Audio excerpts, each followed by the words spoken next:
Hey y'all, this video is going to show you a few examples of solving exponential and log equations. We're going to be doing this for 2 days, so you may have to come back and rewatch this video as we're going through this lesson. So 2 different ways that we can solve exponential equations. First of all, you should be able to identify that these are called exponential equations because look at where x is. It's in the exponent. All right, so one variation is if you are solving an exponential equation and they already have the same base. So in order for these two to be equivalent, the exponents have to be the same because the base is already the same. If this side was 5 to the power of 3, that would never equal 5 to the power of, say, 6. So when you have the same base, your exponents have to equal each other. So basically the part that we're solving for is what will make the exponents equal. All right, now I'm not going to actually go through and solve the regular parts of these equations because we'll practice doing that in class, but that's the equation that we have to set up to solve for x. All right, in another example, I have 2 to the x minus 6 power equals 8 to the x plus 1 power. Now those do not have the same base. However, it is possible that I can rewrite the number 8 so that it does have a base of 2. Think about how could I rewrite the number 8 so that it was 2 to a power of something. 8 is equal to 2 to the power of 3. So if I rewrite the number 8, I'm going to just drop this down. If I rewrite the number 8 as 2 to the power of 3, these now have the same base. The only thing you have to remember with these is you have to drop the original exponent down. So this is a situation where I would have to distribute that 3 to the other exponents. So if it's possible to get a common base, then same thing. Now that the base is 2 on both sides, the exponents have to equal each other. So the equation that I'm solving would be x minus 6 equals 3 times x plus 1. All right, and so keep in mind, one of the bigger mistakes that people make when they're trying to get a common base, we're trying to change the larger of the 2 numbers, and we're trying to rewrite it so that it has a smaller base and a new exponent. So keep that in mind when you're trying to get a common base. You're working down. Basically, you're trying to take the bigger number down. All right, now sometimes it's not possible to get a common base. Sometimes it's just not possible. So in this case, there's no way I could rewrite the number 15. That would be 2 to a power that equals 15. Not an integer number anyway. 15 is not one of the multiples of 2, so that's not going to work.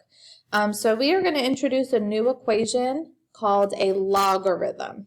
And so a logarithm is the inverse of an exponential function. So if you want to cancel out a base, basically, we're going to need a log. So a couple of vocabulary words. This is called the base. And if I want to cancel out that 2, that's going to be my goal. My goal is to cancel out the 2 because I need this x minus 6 to be free. I need the x minus 6 to be free so that I can solve for x. Right now it's trapped as an exponent, so I have to cancel it out. So basically we're going to rewrite it. We're going to rewrite it as a logarithm. And the base, that is the exponent base, is the base of our logarithm. All right. In exponential form, whatever was your exponent is going to be on the other side of the equal sign. So that x minus 6 is now going to be on the right of the equal sign. And the 15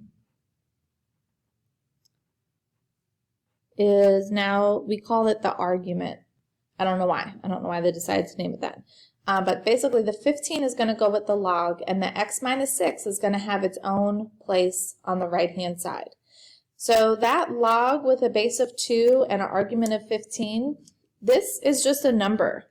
this can get plugged into the calculator and we could figure out what that number is. Almost all of them are going to come out to be crazy, crazy decimals. So I'm going to pull up Desmos to show you. So this is the screen that we want in Desmos. We actually want the graphing screen because the calculator doesn't have a way for you to change the base of the log. So we're going to go down here to the keypad, go over to Functions, Miscellaneous, and we're looking for the log with the little a next to it. If you have a school-issued Chromebook or any type of Chromebook at home, there is a link to the TI-84 calculator that is in Google Classroom. So I'll show you how to do it on the TI-84 app as well. I'm going to have to do it on my calculator though because I don't have a Chromebook, so I can't show you the Chromebook version. I can just show you where it is in the calculator. But we're just going to type in 2 and make the argument 15. And see here, it pulls out that answer. So 3.9 after the 0 is a 6, so that would round it up. So I'm going to leave it as 3.91. 2 or 3 numbers after the decimal is fine. So that becomes, I already forgot what it was. So I'll just show you on the calculator. So the TI-84 app, it should pull up just a regular TI-84 looking calculator. So to get to the logs, you're going to hit Alpha, Window, and then we're going to choose option 5. And we're going to type it in the same way. Log base 2 with the argument of 15, so 3.91. All right, and that equals the x minus 6. And now think about just regular equations. How would you get x by itself? You would just add 6 to both sides. So 9.91 would be your final answer. All right, I'll do another example. In the second example, I have 3 times 4 to the 5x plus 1 power equals 27. So before you can convert it to a log, it has to just be the base, the exponent, and then all the other stuff. So I have a few things that I need to cancel out. So the first thing that I'm going to cancel out is the 3 that's being multiplied to my base. Remember that exponent is going to have to stay attached. I can't mess with that exponent at all until after I convert it to a log. So first I'm going to get rid of this 3. I'm going to divide both sides by 3. That will cancel.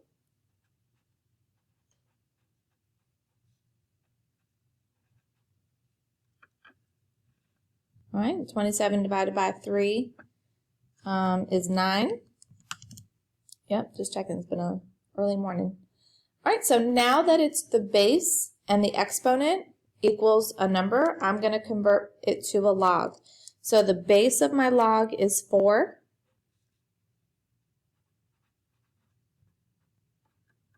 So my log will have a base of 4. The exponent goes over here. The exponent gets isolated, it gets its own side of the equation, and the argument of my log is 9. All right, and so again, I would just type this into the calculator, figure out what this equals.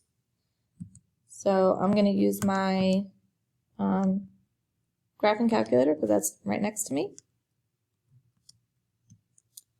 So this is 1.58 equals 5x plus 1. And so I would just continue to solve that to get x by itself. So I would just subtract 1 from both sides and divide both sides by 5.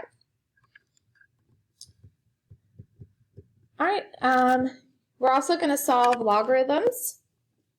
So there are some log equations where it says log on the left and it also says log on the right. Anytime you have a log on both sides, as long as it's the same type of log, then you just cancel the logs out and you're just going to solve whatever else says, like whatever's in the parentheses. So those are pretty easy.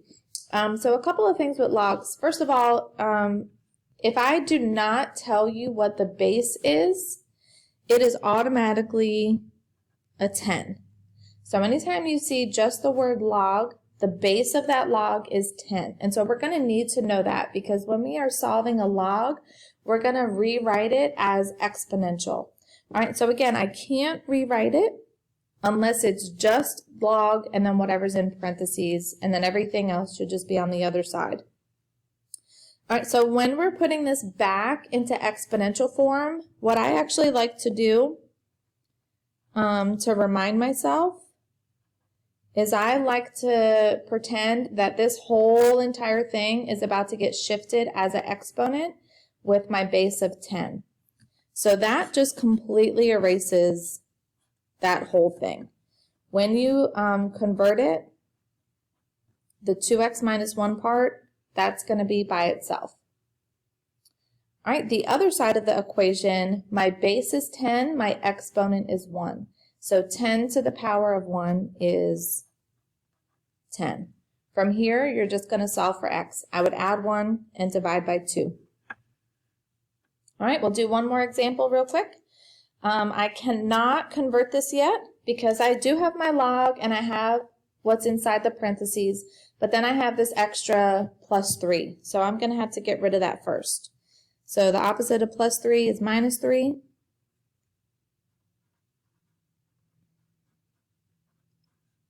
(15 minus 3 is 12. Now I can convert it because it's just log and equals a number. So my base is 5.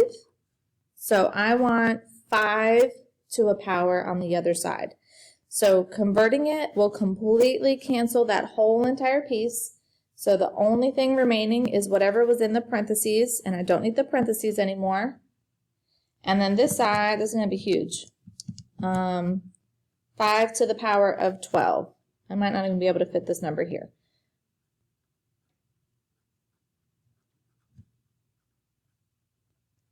So that's 5 to the 12th power, and then I would have to add 7 to finish isolating x. All right, so again, we're going to spend a few days on this, but this video at least has one example of the different kinds of equations that we're going to have to solve.